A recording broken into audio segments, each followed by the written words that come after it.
DZGB 729 kHz. Enot sa Bareta, enot sa Gabos.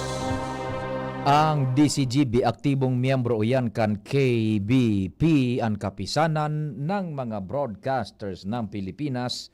Philippine Standard Time hali sa pag-asa alas 5 sakto ang hapon.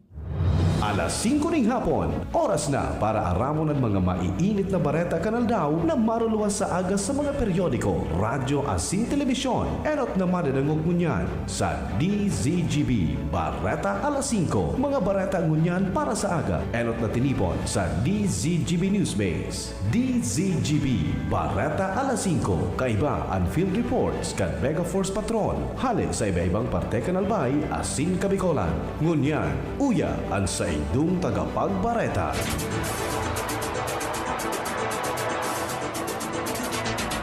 Maray na hapon sa pangaran kang News Base asin kan Mega Force Patrol. Ako po ang sa indong magiging tagapaghatod bareta sa DZGB mga bareta ngunyan para sa aga. DZGB GB garantisadong bareta. Ako po si Pio Fernandez.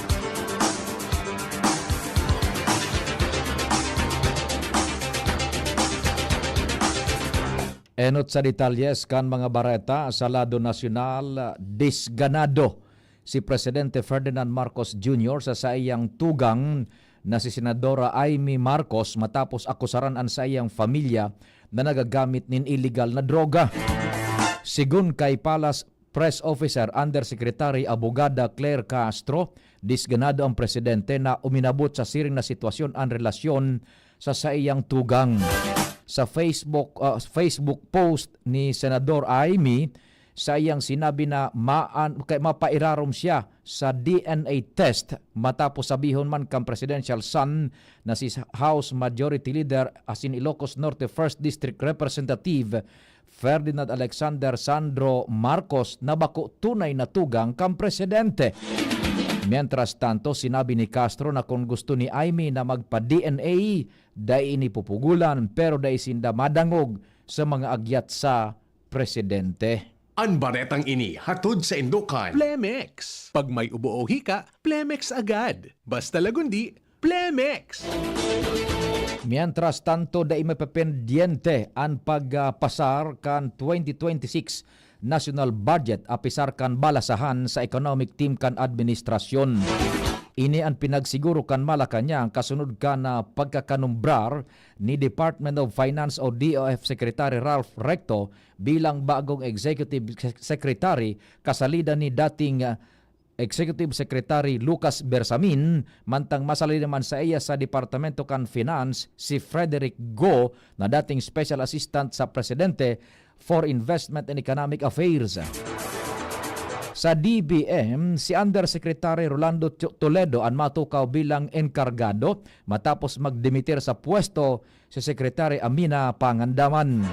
Sigun kay Palace Press Officer Abogada Claire Castro, daing magiging aberya sa trabaho asin proseso dahil ang mga bagong ipigdesignar sa DOF asin DBM ang mga personang haloy ng kaibanan sa pagbilog kan budget.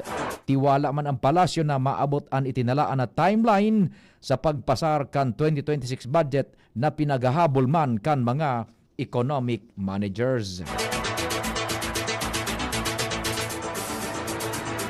Ikinaugma kan Independenteng Komisyon para sa Infrastruktura asin kan Departamento kan Obras Publikas ang makaskas na pagsaangat nin kaso sa Sandigan Bayan sa mga invuelto sa flood control projects anomaly. Sigun kay DPWH Secretary Vince Dizon, mas madali ang nangyaring pagsaangat kan opisina kan ombudsman kaysa sa nakaaging Napoles scandal. Sinabi ni Dizon ini dahil sa pagtarabangan asin madali na aksyon kan Departamento kan Hustisya, Ombudsman, ICI asin DPWH.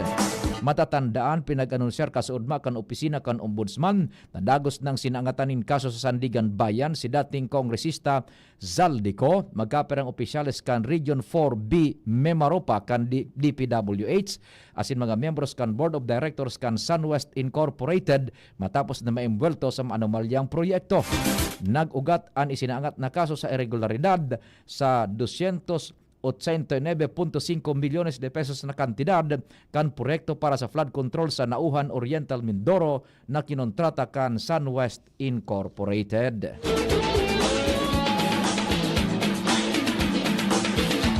Dainin record ang Bureau of Immigration ning departure incident na kinakaimbweltuhan kan dating aide ni resigned Congressman Zaldico na si John Paul Estrada asin Mrs. Kaini.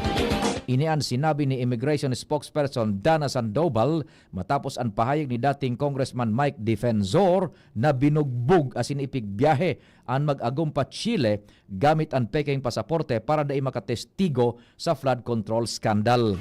Sa inisyal na verifikasyones, dainin record nin anuman na departure incident ka nasabing mga personas. Sa ngunyan nagkakaigwa ning review ang immigration para maisumitir ang report sa Departamento de Justicia.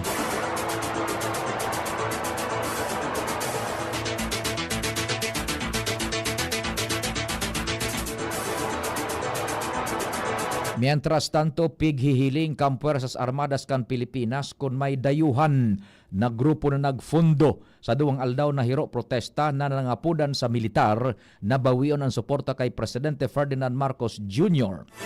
Sigun kay AFP Acting Spokesperson Rear Admiral Roy Vincent Trinidad, pinag-iimbestigaran ninda ang gabos na posibleng pinaghalian kan fundo, tanganing masiguro na dain na afektaran kan dayuhan ang mga hururon politikal sa Pilipinas.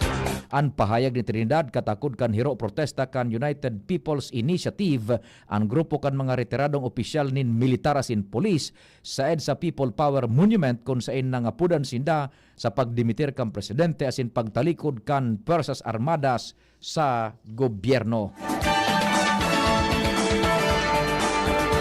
Sa giraray na ipinahayag ni Armed Forces of the Philippines, kay kan Armed Forces of the Philippines na dai sa kustodiya kan Philippine Navy o Philippine Marine Corps ang flood control witness na si Orly Gauteza.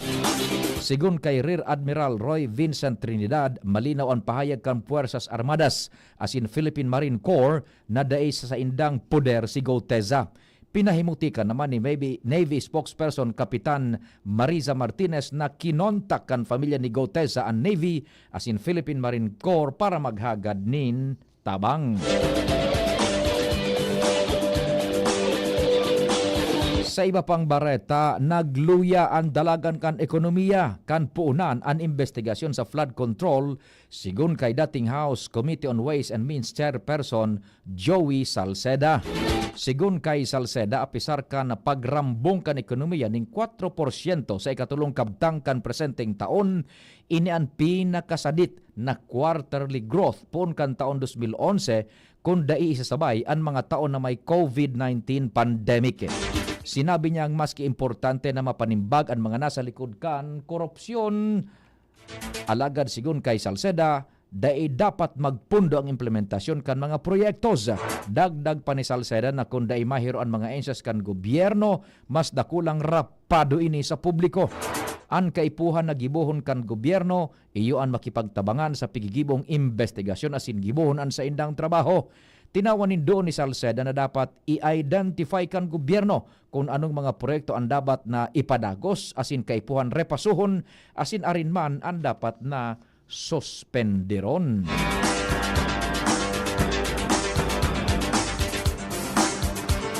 Pinalagaan ni Davao City 1st District Representative Polong Duterte ang pahayag ni DILG Secretary Junvic Remulla kasunod kan anti-corruption protests kanakaaging semana.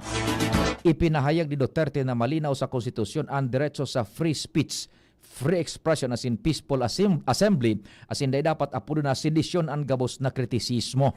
Sa enot na pahayag ni DILG Secretary Remulla, sinabi niyang close to inciting to sedition ang mga pangapuda na magdimitir sa pwesto ang presidente asin bawion kang Puwersas Armadas an sa indang suporta sa gobyerno. Sa ultimong detalles kan Bareta, pigtawan doon kan independenteng komisyon para sa infrastruktura na daisinda magpapaapektar sa mga kariribukan sa politika. Sigun kay ICI Executive Director Abogado Brian Hosaka, solamente kurahaw sa nakan publiko na naghagad ni hustisya an sa indang dadangugon. Dagdag pa niya na mas makusog ang pangapunan kang publiko kung kaya mas nanggigigil ang komisyon na pakarayon